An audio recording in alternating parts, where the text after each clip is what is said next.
I don't think we reward our minor premiership enough, or our minor premiers enough. And it's only the team that's come first or the team that's come second that has won a premiership. Teams would love that third or fourth and that second bite, but at the same time, home ground and getting that home ground advantage that first week is huge. Teddy is the Australian fullback in my eyes, even though he didn't even play for New South Wales. Turns games on fire for the Roosters. And hello and welcome back to Ahead of the Game Sports Chat, brought to you by bets.com.au. It's Sports Pez Jez over in the far corner, Tuck Sports Takes, here for bets.com.au, and this one is an NRL Finals special. And we're joined by Joel from League of Inches. Joel, welcome to the show, mate. Thank you very much, boys, for having me. Looking forward to a brilliant chat. Tell us a little about what you do at League of Inches. What do we do at League of Inches? We're basically just a page run by some very passionate rugby league fans and encouraging basically engagements. So we just talk all things of the great game that we all love and follow. And look, we don't sort of hide from too many topics out there. We put everything out in the open. So it's awesome to have the community that we have built up over the years. Started it in 2020. And now to see where it's gotten to, it's pretty overwhelming, but very thankful for all the love and support that we continue to get. Awesome, man. Everyone can find you at League of Inches on all the socials. Yeah, we're pretty much on everything. So same as wherever you listen to your podcast, watch it on YouTube, things like that. Everywhere we're there. Awesome. We'll put some links in the description as well. Now, Jez, I didn't give you your platform to start off, mate, but now have a go. Oh, I don't know. I got nothing to say right now. I usually come in with like a hard, wannabe funny dad joke or something like that, but I'm actually lost for words. I'm a bit shy now with three, maybe. Don't tell your missus that, otherwise it's all over. She knows. She knows I'm not shy with three. Don't you worry. Now, boys, today we're going to talk about NRL finals, and one of the first things I want to talk about is when they start, how they work, and get a little bit of your opinions on if we think that the final structure that we have in the NRL is the perfect structure or the one that we like. So first off, let's have a look at how the finals all work. And it is the graphic on the screen now. You get the first team up against the fourth team, third versus second or second versus third, and then the bottom teams play each other fifth versus eighth and sixth versus seventh in the first round. Now, Jez, straight off the bat, mate, what are your thoughts around how this first week of finals is? Is it better to have the top teams playing against each other and the bottom teams playing against each other, or what's your thoughts? I think straight off the bat, it obviously gives us an extra week of finals, which is good because, and I think you see that over multiple sports that everybody's trying to get more finals games in. It's obviously more revenue. It's smart. You fill the stadiums as much as possible. So in that aspect, it works. And I actually don't mind it. I think when it comes to at least the teams winning or the top four teams winning that first week, they get the week off. So yeah, I see from initially just this first week, I think it's a positive. I think it really, really works. I sort of start to have issues as we get a little bit further along, and something we're going to sort of discuss a little bit throughout the whole show when we start looking and diving into some of the stats and stuff about. Oh, Jez is frozen there. We'll kick on. Now, Joel, the finals, they start generally around the weekend of the 12th of September, will be the 12th of September this year. You get a finals game on a Friday, you get two finals on a Saturday and one on a Sunday. As a rugby league tragic, how do you kind of build your first finals week? And do you feel that the way that the NRL has structured finals is good for the fans? Yes and no. I kind of, obviously I get it for the TV side of things and ratings. I know that they need the nighttime games, but I would love an extra day game to be put in there. Probably Saturday during the actual day, a bit earlier than that 5 o'clock time slot would be perfect for me. Even that Sunday game at 4, I'd even try and push up maybe an hour earlier or so earlier. But yeah, majority of it I do like, but I would probably push for a little bit more daytime footy. I think that brings out the best brand of football. So at our grand stage, I think we should be looking at trying to bring out the best form of ourselves. Yeah, I agree. I think there's too much focus on TV views at the moment for footy, and it would be nice to have a bit more afternoon action and get the stands packed and the kids out there, and all the stuff going on in the stands. Now, Jez, we'll try throwing back to you again, mate, and hope the internet works. But you were talking about the first week of finals, not a massive issue, but heading into the second week is where you maybe see some things that you don't like. Yeah, I was actually quite shocked because I always thought, like, even until this year, that the top ranked team that say got through, say, your first seed losers, you would expect them to play against the team that was, say, the lowest ranked winner from the elimination finals. So say first lost and eighth won, you would expect first to play. Well, first does play eighth, but it'd be. I get confused where you want to see the best team still have the easiest path the whole way through the finals, and it maybe doesn't work out like that if they play fifth, but then second seed actually gets to play sixth or seventh, so they get the easier run there. And the same thing sort of comes to the preliminary final as well. All of a sudden, you've got team number 2 can eventually play.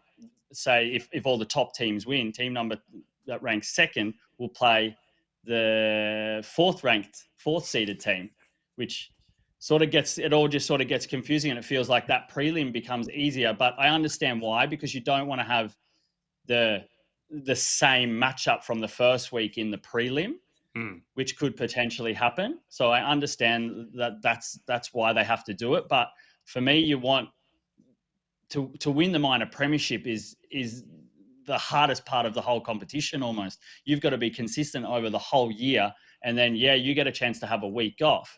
But how much does that really sort of help you the whole way through the finals? I think they should be getting more maybe of an advantage than what they are actually getting, besides getting to play fourth and then having sort of a harder run the whole way through. Let's get into that a little bit, boys, because I think what you're seeing now across sports all over the world is that regular competition is being a little bit diluted, and leagues, whether it's basketball, NBA, or whether it's baseball or rugby league or AFL, leagues are struggling to keep their fans engaged for the entirety of the season. And especially once you start getting towards the end and teams are no longer able to make finals and no longer able to win, you see those fans dropping off, or the teams maybe not engaged. Do we, kind of to your point, Jez, and Joel, I want to ask the question to you. Do we give enough weight to the teams that produce all season long and get first or second through finals? Because it is essentially, it's one game. If you win that game, then you continue on your run and you can still have the pathway. But if you lose that first finals game, to Jez's point, you lose all of your advantage. What do you think, Joel? Absolutely spot on. And I've said it a few times on our podcast over the last few weeks as we start to warm up into the big finals system. But I don't think we reward our minor premiership enough, or our minor premiers enough. And it's something that I'm still trying to wrap my head around, what we can actually do to help and promote and reward them a bit more. It's a tricky one because we don't really have any of those draft systems and things like that in place. And then you do want to give them an advantage when it comes to the final series, but you don't want to make it too unfair on the other teams as well. But if the way I sort of see it, if we do reward the minor premiers a bit more during the regular season and when they finish, then it feels like at the moment what we're in a pickle with is finals is a completely new premiership or a new competition. Now, I just don't think that's quite right. But I just don't know, again, what to do to actually make it so it is an even but a fair advantage as well. Yeah. All right. Well, just reiterating there, the final's likely to start on Friday, the 12th of September. You're going to get second spot versus third spot. The two Saturday games will start off normally with first versus fourth, and then 6th versus 7th, and then Sunday is normally the 5th versus 8th game. The NRL Grand Final will be played on October 5th, the first Sunday in October, and it's normally an afternoon or a twilight game, if I'm not mistaken, boys. Is that correct? Yeah. Yeah. All right, let's move on from that and get into some stats around finals. And this is where our stuff comes alive, Jez. And what I wanted to look at here first was kind of what we spoke about a little bit there is, excuse me, if you finish higher up the ladder, what are your chances of winning the premiership? And we've done some diving and deep diving and ducking and dodging back into the history books all the way back to 2019, so long ago, to figure out some good stats. And Jez, I'll put the graphic up on the screen, and you can talk us through a little bit about the numbers. Yeah, well, we see straight up what sticks out is maybe it's not so good to win the minor premiership, especially over the last 5 years, six years since 2019. If you come second, you are more likely to win the grand final. And is that because you have an easier path or not? Like, I don't know. I'm not sure, but there's definitely something in it because it's quite a significant difference, really. You're winning double your chance of winning the grand final. But I think the important thing there as well was if you don't come in first or second, you don't win a grand final. You don't get a chance. So especially over the last few years, you've got to be one of those dominant teams. You've got to obviously enjoy the week off and take that opportunity of winning that first week of finals so you get the bye, because over the last few seasons, that's giving you a 100% win rate almost, if you look at it like that. So yeah, coming first, you might make the grand final, but I think having that harder prelim for me makes the bigger difference. And that's why, I don't know, when Joel, you were talking about sort of what can you do, maybe, it's sort of giving away those TV rights, and maybe you should be looking at going back to the standard path to the finals when first got to play 8th, second played 7th, and you work through there, and then it was always the higher the seed, the lower team you always played coming in. So you always had the easiest path the whole way through. But I don't know, maybe if they want the extra week of finals, you might add, I don't know, a couple more teams in or something like that. I don't know how the expansion of that works. You almost have to double it though, don't you? Well, they do it in soccer in the World Cup. You have the round of 16 but that's everybody. So well, you could have the play-in. You have the top 10 teams and the bottom 2 or bottom 4 play off first, and then go into the regular finals. Because it certainly seems that if you're first, you don't necessarily have the best advantage going in. If coming second has the better stats. Joel, do you think that these numbers are skewed a little bit? Maybe if we would have went back another 10 years, it would have been different just with Penrith in the competition, because I think for at least 3 of the grand final wins from a team coming second are from the Panthers. Do you think it makes a difference? Not really. I actually feel like what they've done there is they've shown a bit of a flaw in the system, because what Penrith have done over the last few years is they see where they're coming on the ladder. They know they've got a few wins up or losses up their belt. They'll have a couple of losses there. They'll sort of rest a few players and things like that to get ready for the final series. And I think that's an approach that most teams are starting to take on board. We start to really talk about a lot more over the next few weeks when it comes to teams and where they're looking on the ladder, things like that. So I also feel like when we talk about the minor premiers, that's something that they're probably going all out for, 27 weeks. It's a very tough competition to win. We've seen that this year with the huge injury tolls that a lot of teams are going through. So that could be a reason why by the time they actually get to this final series, a lot of their squad might be either tired, they're fatigued from Origin. There's a bit of bumps and bruises, which majority do have, but they haven't had the time to rest their players like we've seen Penrith do over the last few years. And that's a real advantage for those teams coming second, third, etc., who go, you know what, I don't really need the minor premiership because, like, I go back to the reward isn't quite incentivized enough for teams to encourage them to finish first. They'll go, you know what, let's just go back into third or fourth gear at the moment while you see that first place team going all out in sixth gear. And it's just that balancing system. Yeah, I think it's going to be interesting this year seeing how it goes with Penrith, because obviously they're not in contention for the minor premiership really, and they're going to have to come from a lower part of the table. So I think it'll be interesting to see that run and see what they can do. Obviously, peaking at the right time of the year. Maybe that's more important. Is it? Like, obviously with some of these teams, like exactly like you said, Joel, it's you give up the hope of the minor premiership and the prestige of the minor premiership and come from a lower part of the table, so you get a better run and you're hitting form and you're healthy. It's just going to be typical Penrith to get into second spot and then win another premiership to push those numbers up even further. Now, another kind of going on from that, we've seen in the previous graphic that over the last 6 years, it's only the team that's come first or the team that's come second that has won a premiership. And it's Melbourne and Penrith. They're the only teams that have won premierships through that time.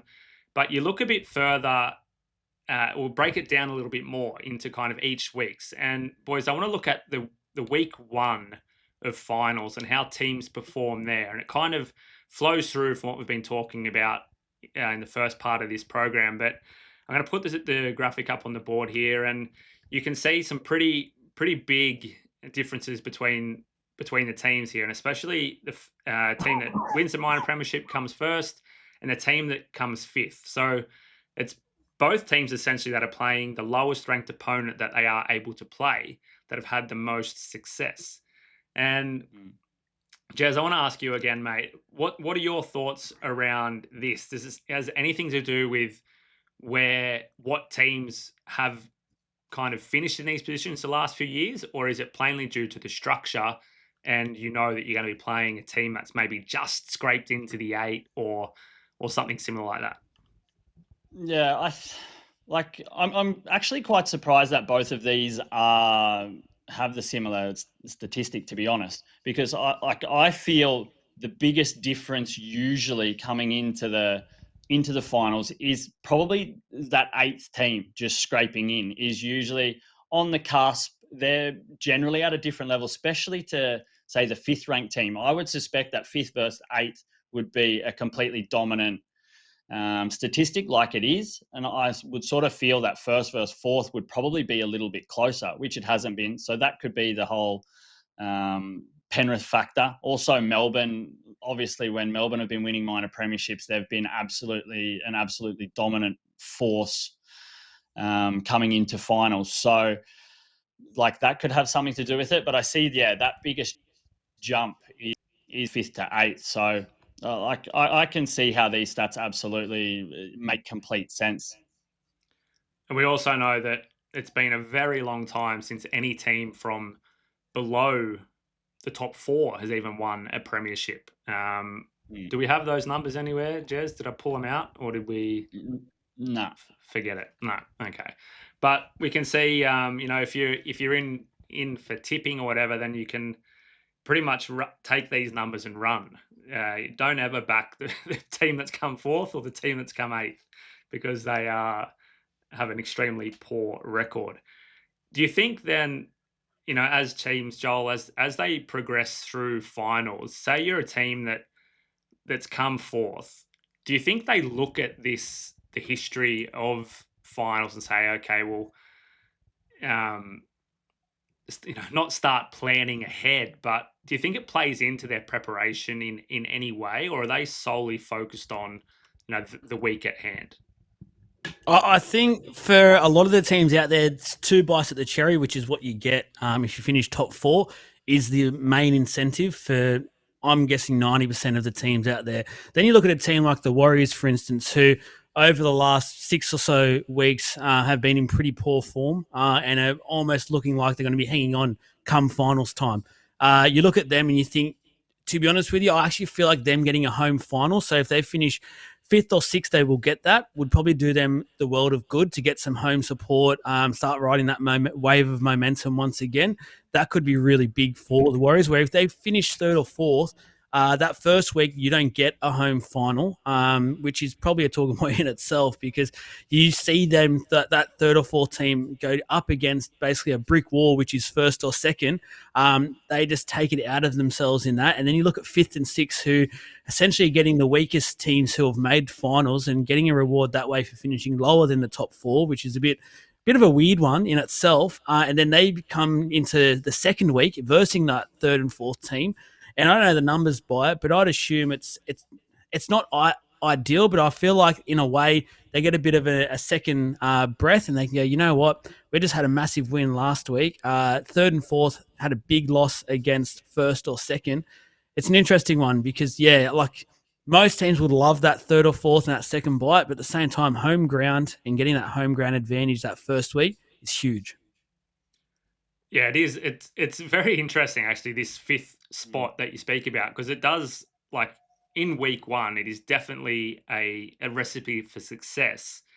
But then you go ahead to week two, and the team that has finished fifth hits a brick wall. So they've gone, if we look at the stat here, it's 5 wins from 6 games over the last 6 years. Then you go into week two, and they win 1 of those 5 games. And you go to week 3, and they've never won a prelim. They have never gone to a grand final in these last 6 years.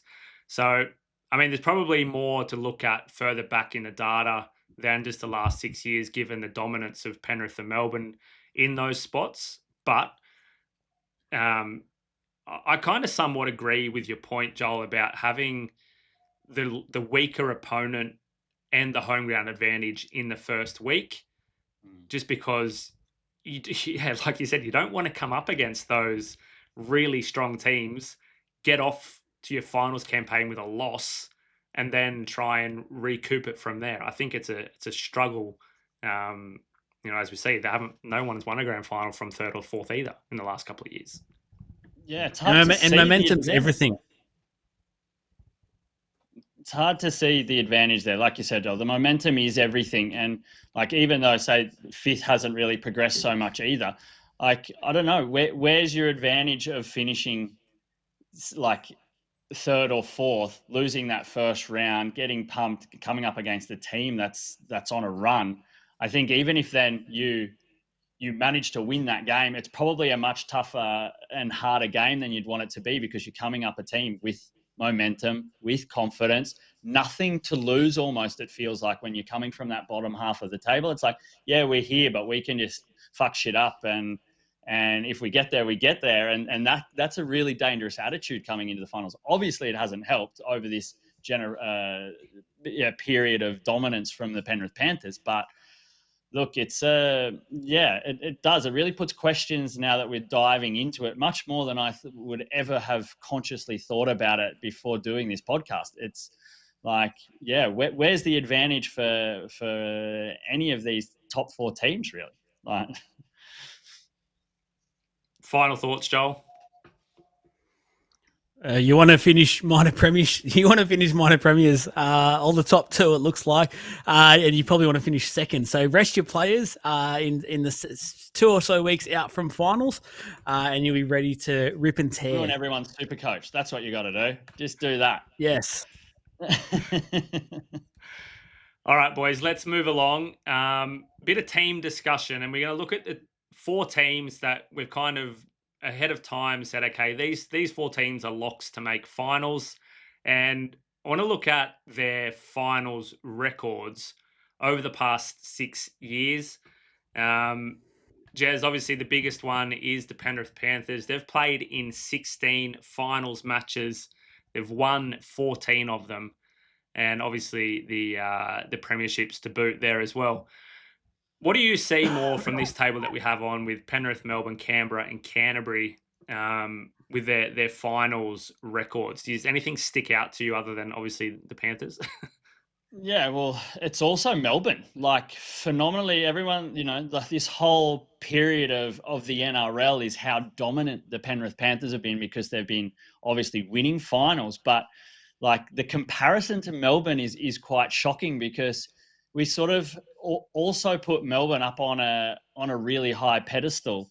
But that's mainly regular season by the looks of things. They're getting a second bite of the cherry and not taking advantage of it, because they're 8-7 in the finals compared to this absolutely dominant Penrith Panthers team that's 14-2. So it shines quite a big light on how poor Melbourne's form is, really, which is quite shocking. And then even to go down to the Raiders still featuring in and playing 9 finals matches is pretty impressive, because we haven't sort of really thought as the Raiders as a very dominant team. But it'd be interesting to see if there's like other teams that have featured in the finals that much and what their records are, because we've always, like, until this year, I think the Raiders have always just been one of these on the cusp teams that scrape into the finals, and they seem to be doing okay and progressing well to be able to play nine finals games there. So they've also, won a few and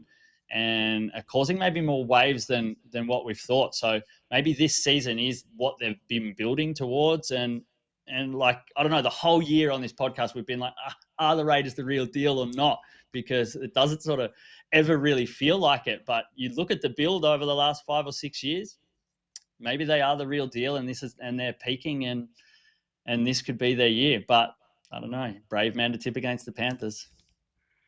Joel, can you see anything in this table, and maybe specifically if you're breaking up the 2 top teams, Penrith and Melbourne, against Canberra and Canterbury, can you see any significant movement in these numbers maybe over the next couple of years in the way that the trajectory of these teams is looking? I'm really excited about the Raiders. I am really looking forward to them. And look, I don't think any team's going to be able to copy what Penrith Panthers have done over the last 4 or 5 years. It's been simply incredible. If there's any team out there that can go close to it, I actually think it's the Raiders moving forward. They've got a really exciting young squad. Their forward pack is tremendous, and it just seems to be getting better and better as they all get more experience. So I think the numbers will skew slightly towards Canberra's favour.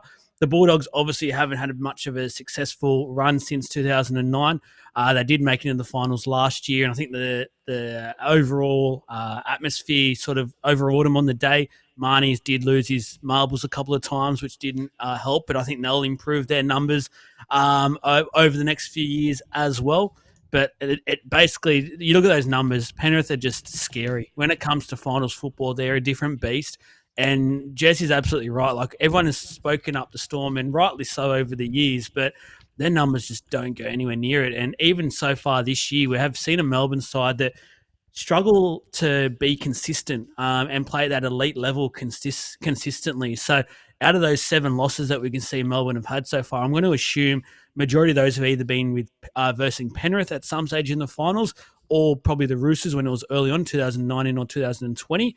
But still, they would probably pride themselves on being the best team in the competition most years, and they haven't been able to get the job done. So I think they come into this year's final series under a little bit of pressure.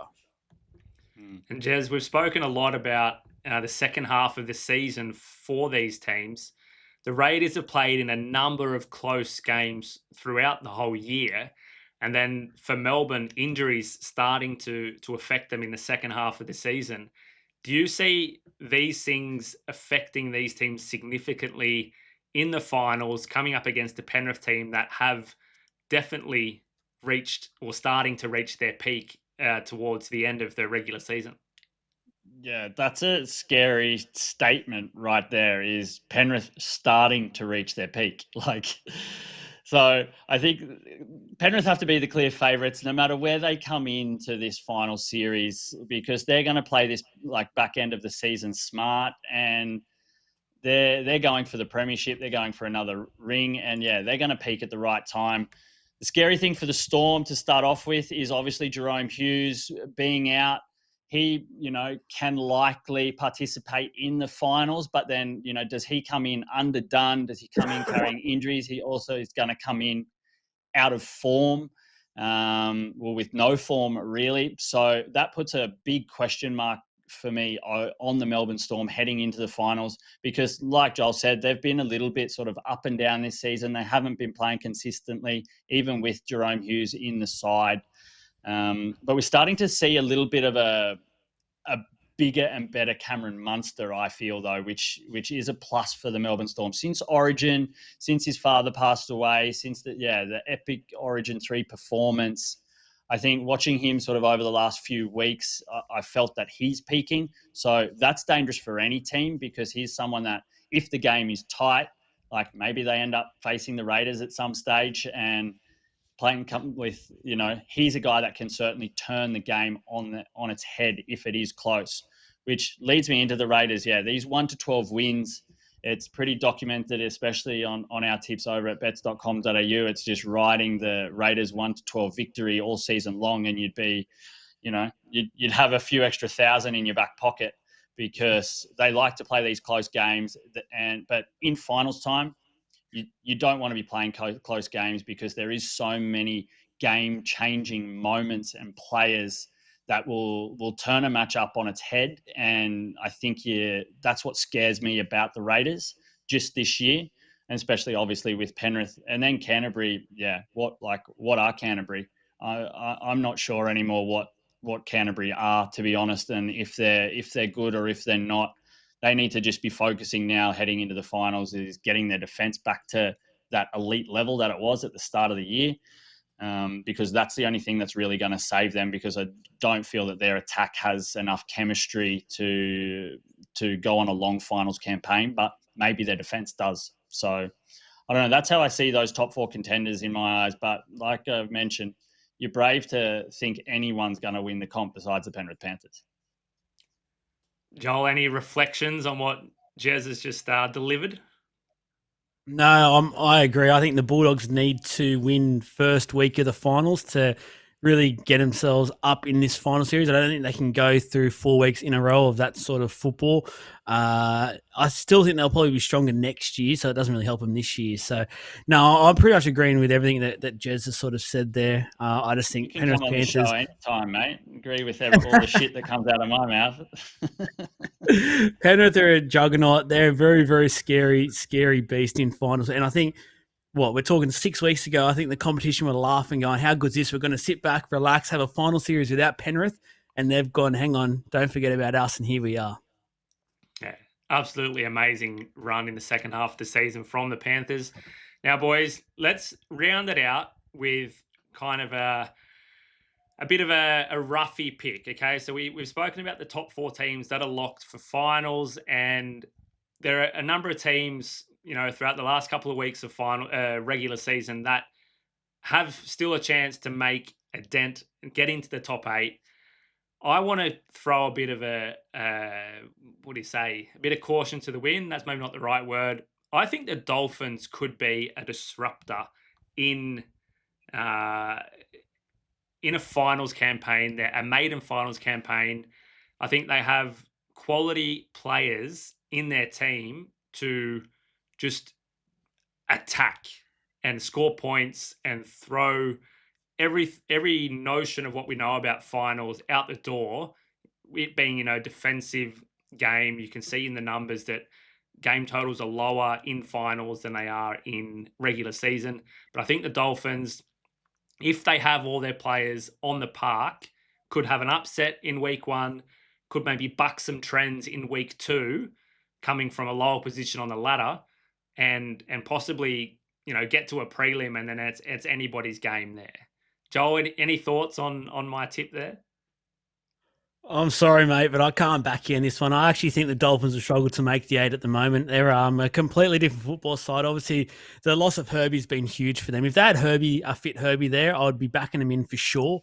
But I just feel like we've seen over the last short month or 2 of football, when Herbie's not in that side, they just don't seem to quite have it. So my disruptor is probably the Sydney Roosters. I'm really enjoying what I'm seeing from the Roosters. All their big guns seem to be fit at the right time of year. They've got enough rep quality in that side that I think a lot of people forget about, who have been there and done it before in the big occasions. And I think if they can make the 8, there'll be a lot of teams above them looking down going, I hope we don't have to verse them at some point in this final series. Mate, Jez, what are your thoughts?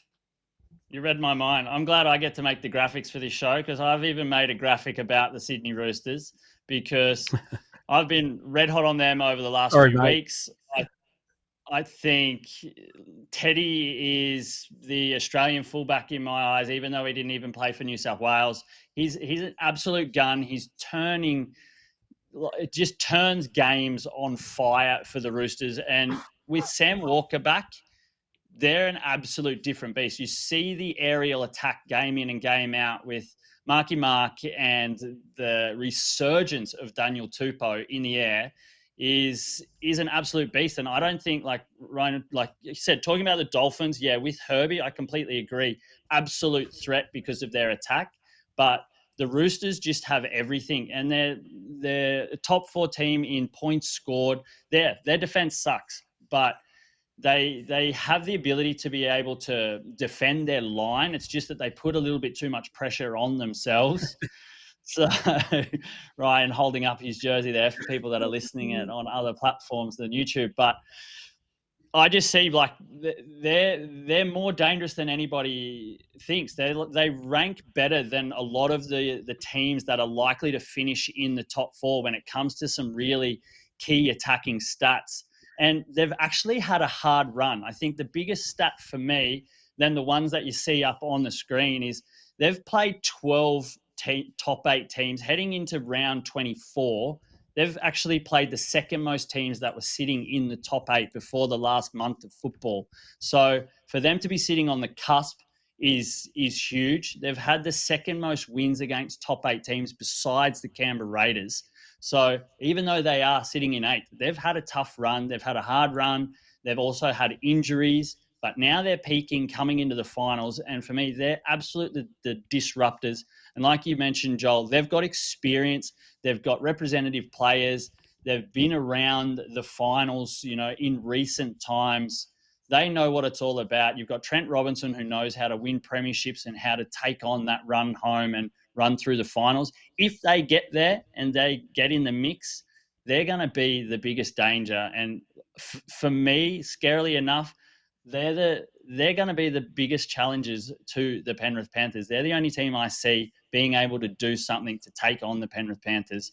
But just because they're loose, they throw the ball around and they can score points, and maybe that's something that Penrith haven't really shown so much. They like to play a controlled game, and coming up against one of these sort of dark horse, wild card teams that have nothing to lose, that's a danger for me to the Panthers. Just want to quickly say the stat here, scoring efficiency. I think made a bit of a typo. That's 6.3 tackles. It's a stat that we made up here at bets.com.au, which gives you a readout of how many tackles inside 20 before a team scores a try. And the Roosters are leading the comp. They score a try for every 6.3 tackles inside their opponent's 20-meter zone. And it's, by far and away, if you look at Canterbury, it's 10.8. Cronulla, it's 11, over 11. Newcastle are the worst team, and they're at 14. So the scoring efficiency for the Roosters prior to round 24 is an extreme number. Joel, kind of just a finishing thought from you on the Roosters again as a roughy to maybe challenge Penrith. Do you think they challenge Penrith, or is that another team that might get to the big dance that's not the Panthers? I'm massive on the Canberra Raiders at the moment. I think it's going to be a Raiders Panthers grand final, which I'd be really, really looking forward to. You've all both said it in the past. So far this year, they've almost been able to basically guarantee themselves winning those close games, and they've become very, very good at it. So that's what you need to be doing in these finals football games. So I'm really big on the Raiders, even though I do have Penrith Panthers as slightly ahead in my premiership favoritism. The Storm are just being the Storm, so it wouldn't surprise me if the Storm can do something as well. But yeah, I'd just go on. I think the levels are Penrith and the Raiders are slightly ahead of the rest of the pack. All right, lads. Thanks for today. It's been a good show. Lots to get through heading into NRL finals. As always, check out League of Inches on all the platforms, Facebook, Insta, YouTube, Spotify, wherever you get your pods. You hear Joel talking a lot of good stuff about footy there. Joel, we hope to get you back on here again soon, mate. It's been a good run. Thank you very much, boys. Really enjoyed my time chatting a bit of footy with two guys that know the game. I'm used to trying to carry my podcast, so it's good to talk with two guys that know what they're talking about. And of course, you can find us at bets.com.au with all your NRL game previews completely free. Also, check out the NRL cheat sheet. That is in every single NRL game. All the stats, all the insights, all the rankings, all the exotics, completely free. Head over there to check it out. And it's what we use to do our game previews. It's the basis of what we do. Jez, anything else before we round it up, mate? Nothing at all. But just remember out there, hang with us and stay ahead of the game.